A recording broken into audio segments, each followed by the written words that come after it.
It's Ed here doing a lessons from my mentor. And this one came by request from many of you asking how to find a mentor. And so I wanted to share with you sort of my methodology on how I've done it. I've covered some of this before but under a different topic heading, so it's hard to find. So I thought I'll just do a single one on how to find a mentor. So I've established already that I've had mentors throughout my career. It was just instilled in me, I think part of my church upbringing where we were discipled and you had a mentor. And so taking that same sort of philosophy into the business world and just realizing how important it was. And so I think I've always had, like on even years, I had a formal mentor and then I would mentor someone else on the odd years. And so it got formalized when I became CIO at a very young age. Everyone knows the story already, at university hospitals, and the CEO who had told him to stop your search for CIO because I'm the CIO. It worked. But he asked me, what do you need to be successful? I said two things, and one of the things was, I need you to mentor me.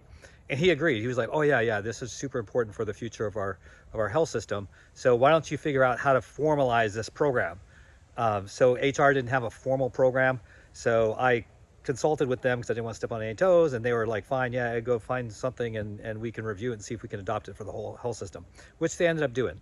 So I did some research, but I wanted to formalize it, meaning it was like a 1-year contract, and I'll share that contract with anyone. Just comment on the video or something, and I'll send it to you. So 1-page contract with goals and objectives, and really that was it in terms of formality. But it was like, who's responsible for setting up the meetings? Of course, it's the mentee. And so I would set up 1.5-hour meetings once a month. So it was a 12-month commitment. All right, so that's sort of the background here. So how to find one? I think one thing is find someone you admire and want to be like they share the values that you have, and they've done some things that you haven't done. So you want to learn from their experience. So just look around you and just figure out, you can see my dogs in the background. Just look around. Let's see, where's my other puppy? There's the other puppy guarding the yard, I guess.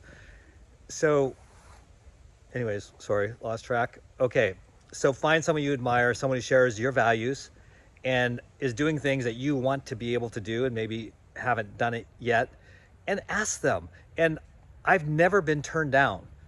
I think most people are flattered. Now, what helps, I think, in making sure you're never turned down is you tell them that it's a formalized program. It's 1 year, 1 meeting per month. You'll handle all the logistics. Because sometimes people say no because they're busy and they don't have time to take something else on. But if you present it to them like, this is easy peasy, you're going to take care of all the details. They don't have to prepare nothing. You'll have an agenda each time.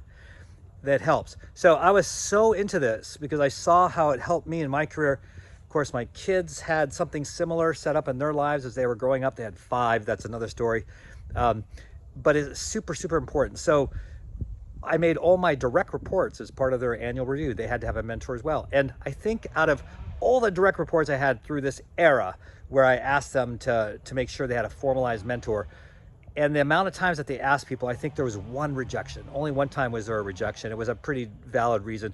But typically, if you follow this formula, you shouldn't be rejected. So again, who's someone that you admire? Values that they share with you. And then, are they doing something that you aspire to have done? So that's really it. And then you ask them, and again, formalize it. I think really helps, because the scariest thing, and I've had people do it to me, and this is how I sort of learned the hard way, is they want to be your mentee, they want you to mentor them, and then they just show up and they just sit there and there's no agenda, there's nothing, and it's kind of awkward.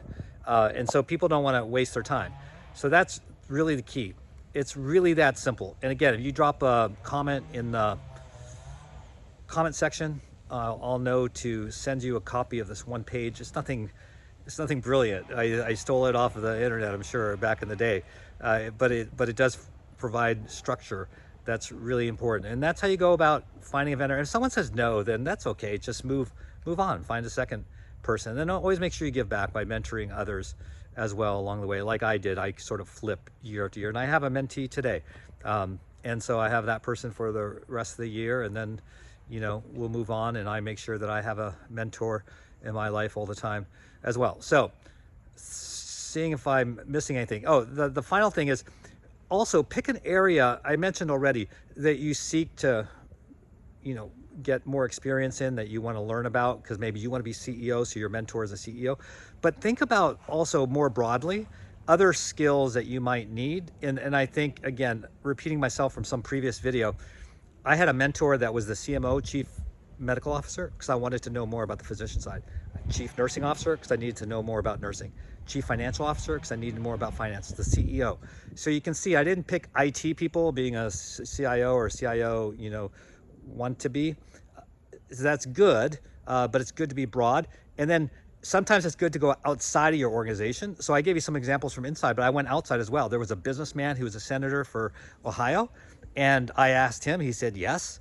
So I learned about business stuff, you know, not healthcare directly related. He was awesome. And there's some other examples like that as well, where there were people maybe in your church, in your community, other people that you admire, other industries. That's all cool as well. So don't always make it the same sort of persona. Try to spread it out a little bit. But it really is that easy. It's just taking the gumption, taking the courage, go and ask, and then be willing to commit yourself to making it happen. All right, that's Ed. Lessons from my mentors, although that one was sort of like one that I picked up from a lot of different people. Hope that helps you, and good luck in your journey. Let me know how it goes.